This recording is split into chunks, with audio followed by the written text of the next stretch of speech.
తెలంగాణ రాష్ట్ర వ్యాప్తంగా ప్రజావాణిని వికేంద్రీకరించడం జరిగింది. ప్రస్తుతం మనం కరీంనగర్ మండల కార్యాలయంలో ఉన్నాము. అధికారులందరూ కూడా వారి వారి ప్రజల దగ్గర నుంచి వచ్చేటువంటి దరఖాస్తులు స్వీకరించడానికి సిద్ధంగా ఉన్నాం. ఇప్పుడిప్పుడే కొంతమంది ఆషాఢ మాసం సందర్భంగా మన కాసం ఫ్యాషన్స్ కిలో చీరలు కొనండి, అరకిలో చీరలు ఉచితంగా పొందండి వస్తున్నటువంటి పరిస్థితి మనం గమనించవచ్చు. ఇదే అంశానికి సంబంధించి అంటే రాష్ట్ర వ్యాప్తంగా 620 మండలాల్లో దీనికి సంబంధించిన వాని కేంద్రాలు ఏర్పాటు చేయడం జరిగింది. టోటల్లీ డిసెంట్రలైజేషన్ జరుగుతున్నటువంటి పరిస్థితి అయితే ప్రత్యక్షంగా గమనిస్తున్నాం. దాదాపు ఆల్ డిపార్ట్మెంట్కి సంబంధించినటువంటి అధికారులు ఇక్కడ అందుబాటులో ఉండేటువంటి అవకాశాలు కనబడుతున్నాయి. ఇదే అంశానికి సంబంధించి మనతో మాట్లాడడానికి నోడల్ ఆఫీసర్ ఉన్నారు. చెప్పండి సార్, ఎట్లా చూడొచ్చు దీనికి సంబంధించి? ఒక డిసెంట్రలైజేషన్కి వల్ల లబ్ధి జరిగే అవకాశాలు ఉందా? వేగవంతంగా పనులు పూర్తయ్యే అవకాశాలు కనబడుతున్నాయి? నమస్కారం అండి. రాష్ట్ర ప్రభుత్వం ఏదైతే ప్రతిష్టాత్మకంగా చేపట్టిందో ఈ ప్రజావాణి కార్యక్రమంలో 100% లోకలైజ్ ప్రాబ్లమే ఉంటుంది. ప్రతి డిపార్ట్మెంట్ ఇక్కడ అవైలబుల్ ఉంది. తర్వాత ప్రతి రైతు ఎవరైనా లబ్ధిదారులకు సంబంధించిన ఏదైతే ప్రాబ్లం ఉందో లోకల్ లెవెల్లో షార్ట్అవుట్ అవుతుంది. కాబట్టి త్వరితగతిన ఏ అప్లికేషన్ వచ్చినా మేము దాన్ని సాల్వ్ చేసి పంపిద్దామనే దాంతోనే ఉన్నాం. ప్రతి లబ్ధిదారుని రిసీవ్ చేసుకొని ప్రతి ఆఫీసర్ ఉన్నారు. ఆ ఆఫీసర్ తోటి ఇక్కడే షార్ట్అవుట్ చేసేసి ఈరోజు ఏదైనా ప్రాబ్లం సాల్వ్ అవుతుందంటే ఇవాళనే షార్ట్అవుట్ చేస్తాము.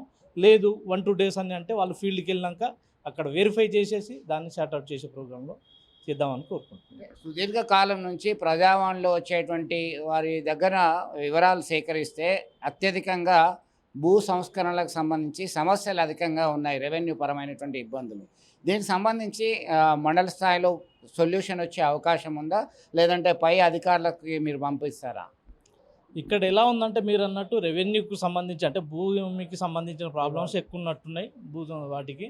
సో ఈ లెవెల్లో అంటే మనకు ఎంఆర్ఓ కూడా ఇక్కడ మండల లెవెల్లో ఉంటారు కాబట్టి ఇక్కడ అయ్యిందంటే ఇవాళనే దాని గురించి సొల్యూషన్ వచ్చే ఏర్పాటు చేస్తాం. లేదు ఆడియో లెవెల్లో అంటే వాళ్ళకు ఫార్వర్డ్ చేయడం జరుగుతుంది. ప్రతి వీకెండ్లో మళ్ళీ ఈ వీక్లో ఏం జరిగింది అనేది మళ్ళీ దాని గురించి రివ్యూ చేస్తాం. అయ్యిందంటే అది లబ్ధిదారు వరకు వెళ్ళిపోతుంది, లేదంటే ఎందుకు అవ్వలేదు, ఎలా అవుతుంది అనేది కూడా సొల్యూషన్ చేసి మేము ప్రభుత్వానికి నివేదించడం జరుగుతుంది.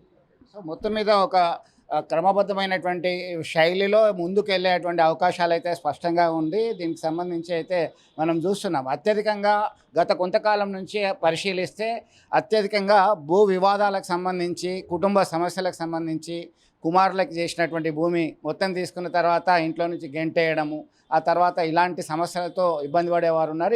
ఇతరత్ర సంక్షేమ అభివృద్ధి కార్యకలాపాలకు కూడా దీన్ని ఆశ్రయించేటువంటి అవకాశాలు ఉన్నాయి. దీనికి సంబంధించి అయితే త్వరితగతిన పూర్తి చేయడానికి మేము సిద్ధంగా ఉన్నామని భరోసా ఇస్తున్నటువంటి పరిస్థితి అధికారుల నుంచి వస్తుంది. మొత్తం మీద కొంతమంది లబ్ధిదారులు, దరఖాస్తుదారులు కూడా ఉన్నారు మనతో మాట్లాడడానికి. ఎందుకు వచ్చారు? ఇవన్నీ కూడా ఒక ప్రజావాణి సహాయ కేంద్రం హెల్ప్ డెస్క్ అనేది పెట్టడం జరిగింది. ఏమేమి దరఖాస్తులు ఉన్నాయి, ఎట్లా చేయొచ్చు అని చెప్పేసి ఇక్కడ వారు సహాయం చేస్తున్నారు. వైద్యపరమైనటువంటి సహాయం అందించడానికి ఇతరత్ర ఆల్ డిపార్ట్మెంట్కి సంబంధించినటువంటి సిబ్బంది అందుబాటులో ఉన్నటువంటి పరిస్థితి. మీరు ఎందుకు దరఖాస్తు ఇచ్చారు? దేనికి సంబంధించి దరఖాస్తు ఇచ్చారు? నా పేరు చమనపల్లి చంద్రయ్య అలియా చంద్రశేఖర్. మేము గతంలో పాలనలో ఇందిరా మిల్లుకు దరఖాస్తు చేసి ఉంటేమి ఇంతవరకు మాకు ఎలాంటి విచారణ చేయలేదు, ప్రొసీడింగ్ కాపీ చేయలేదు. ఇప్పుడు మండల స్థాయిలో ప్రజావాణి ప్రోగ్రాముకు మేము దరఖాస్తు ఇవ్వడానికి రావడం జరిగింది. మాకు ఇందిరా మిల్లు మంజూరు చేయాలి, ప్రొసీడింగ్ కాపీ ఇవ్వాలని మేము ఇక్కడికి రావడం జరిగింది. కలెక్టర్ గారు రాష్ట్ర వ్యాప్తంగా ఈ మండల స్థాయి ప్రోగ్రాం పెట్టడం, ప్రజావాణి ప్రోగ్రాం పెట్టడం మంచి శుభసూచకం. ఈజీగా పనులు సకాలంలో, పూర్తి స్థాయిలో సకాలంలో తొందరగా అవడానికి ఆస్కారం ఉంటుంది. కాబట్టి మేము ఇందిరా మిల్లుకు దరఖాస్తు చేసుకోవడానికి ప్రజావానికి దరఖాస్తు చేసుకొని ఉంటిమి.